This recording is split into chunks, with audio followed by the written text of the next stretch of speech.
Welcome to Chillin' 101. We hope this video helps.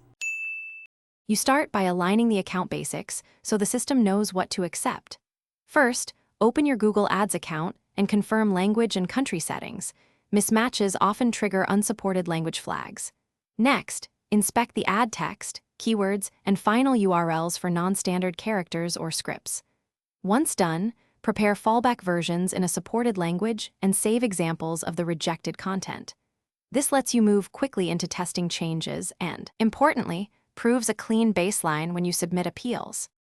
Now you perform the detailed fixes and validate them. Replace problematic characters with Unicode-safe equivalents, normalize punctuation, and avoid mixed scripts within one ad. Make sure the language code in campaign settings matches the landing page content. Consistency matters. After edits, run a single campaign /B test so you can compare rejected versus accepted versions without disrupting spend. While paused, preview ads and check policy diagnostics.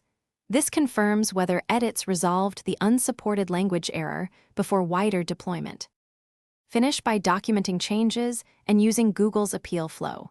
Submit an appeal that includes before and after copies, screenshots of the landing page, and notes about language settings so reviewers see your fixes. Once you receive approval, re-enable campaigns slowly and monitor Policy Center for new messages. If the ad or account remains blocked, escalate. Contact Google Ads support with your account ID and precise timestamps. One key troubleshooting tip: if fixes fail, check for hidden characters or server-side redirects that serve mixed language content. They often cause. Thanks for watching. Consider subscribing if we helped you.